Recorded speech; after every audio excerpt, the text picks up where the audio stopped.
G'day guys, before we hop into today's vlog, I just want to remind you to hit that subscribe button. From now on, I'm going to be putting out daily vlogs every single day. I'm going to be tracking my process, playing these 126 max games, hopefully moving up in stakes. But even if I don't, you'll get to watch me fall on my face every single day on this YouTube channel. So make sure you hit subscribe so you get the new videos as they come out every single day.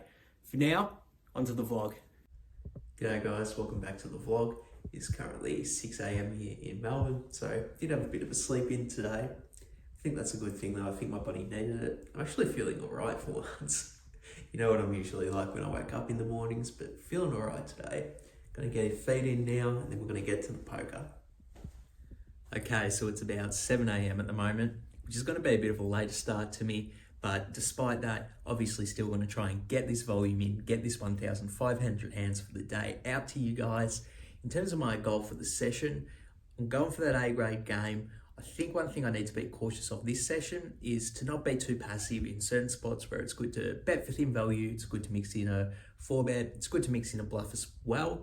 So usually I try to not be too overly aggressive. I think I was too passive yesterday and that cost me. So today's session's got to be, about finding that good balance between the two, looking for good spots, staying focused and getting that A grade out for you guys. So without any further ado, let's get in the game.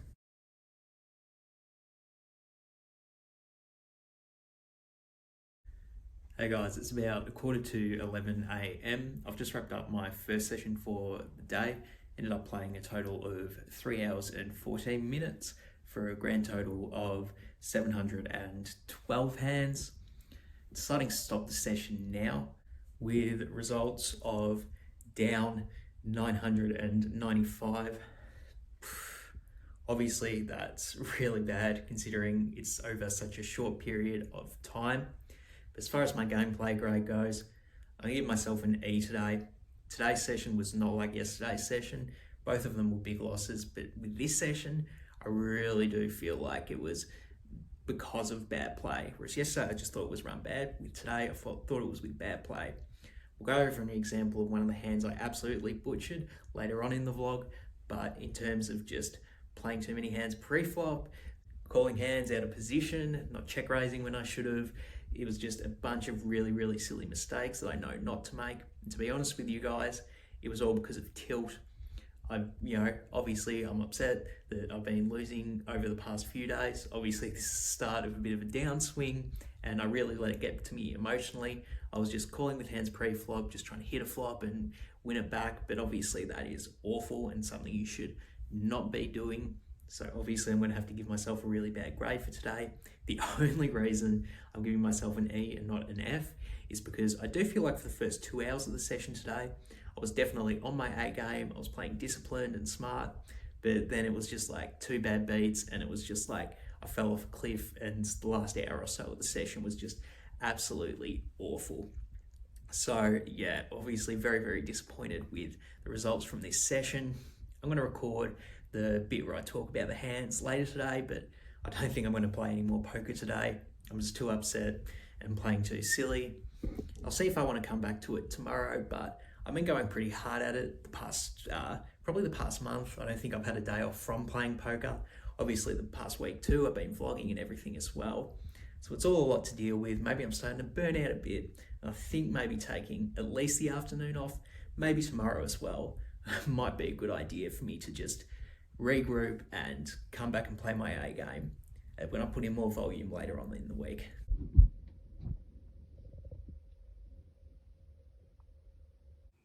G'day, so it's about 5:30 PM now, and I know what I said earlier that I was going to take the rest of the day off, but if you guys know me, you should know that's a bad bluff. I did end up playing an extra 2 hours today for a total of 570 hands, and for this session, I actually did make 192. So obviously happier with those results.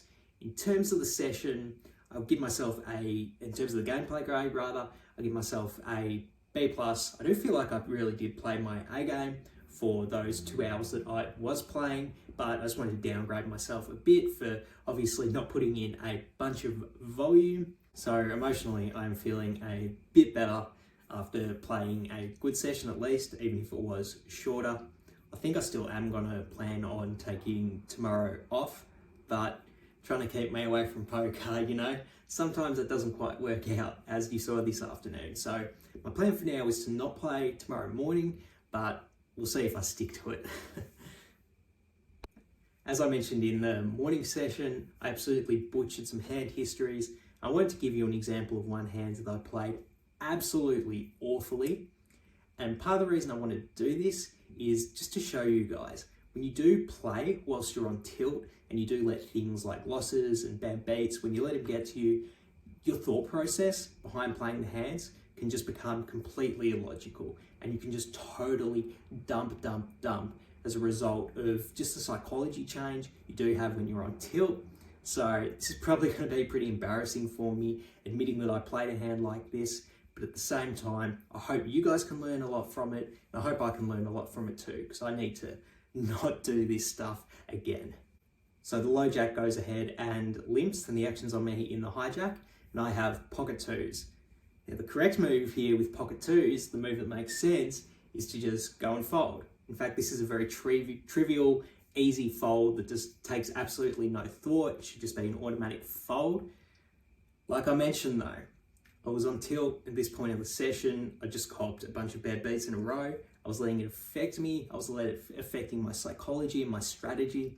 And so with all of those influences in my mind, I actually decided to go ahead and over limp twos. This play is absolutely awful.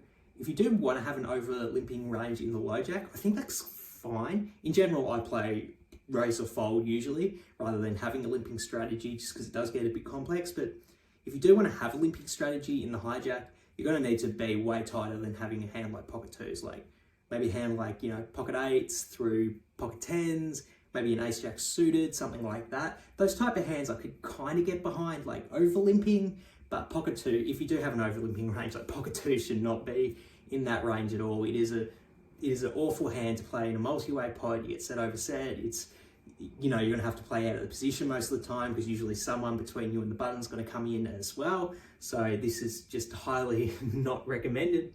I think maybe on the button I could see over limping pocket twos, but even then I think it's probably just better to make a cautious fold. So the reason I did it, I was just on tilt. I wanted to win some of my money back. Someone just stacked me with a set, and this is how like silly it is just saying it back, but someone else stacked me with a set on, probably on another table I was playing. And I'm like, well, I guess this game's easy. You just hit a set and then you stack people, which is like, like you're probably sitting there laughing as I say something that ridiculous, but it's just not I was just in the total wrong mindset, and wow, it's pretty embarrassing to admit it, but I just limped for very silly reasons. Anyway, moving on with the hand.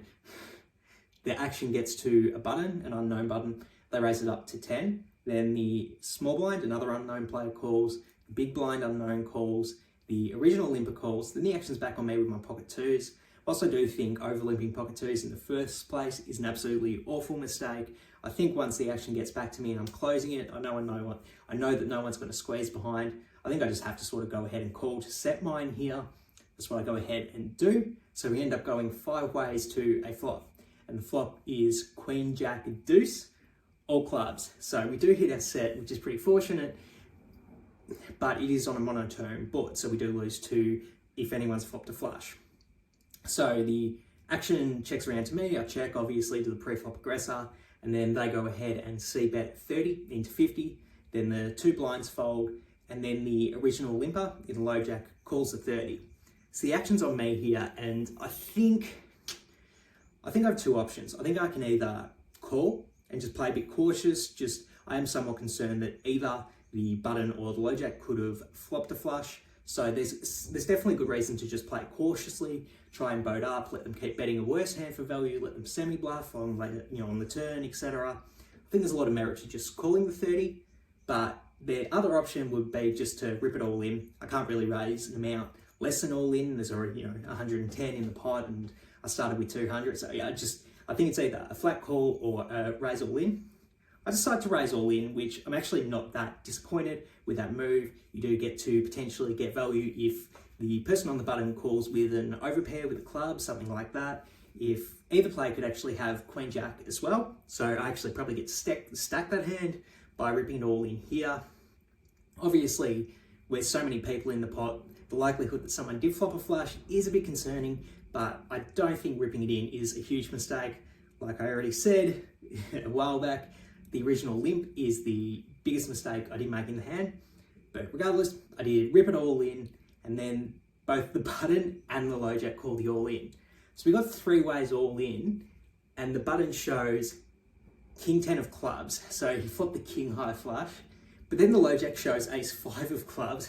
So somehow they both flopped flushes. I'm here with my set. We've got 2 cards to come. So even though we are all in, we are the underdog, we do have outs to improve. The turn is the 8 of diamonds, and then the river is the 6 of hearts. So unfortunately, we don't get there. We do not make a full house, and the low jack with the ace 5 ends up scooping the pot.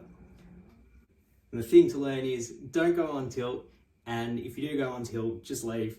Just don't sit around trying to chase losses by set mining and silly stuff like that. Just if you're tilted, leave, go do something else. It's easy with online poker where you can shut the tables down and come back to them at any point during the day. So that's going to wrap up the vlog for today, guys. Thank you so much for watching as always. If you do enjoy them, make sure you hit subscribe because there's a new one every single day. That's why it's a daily Leigh vlog. So hit subscribe, you'll get it as it comes out. I'm not sure if I will be playing poker tomorrow, but whether I do or I don't play poker, I will be putting out another YouTube video. So you have that to look forward to, and hit subscribe so you get it when it comes out. For now, I'm out of here. Peace.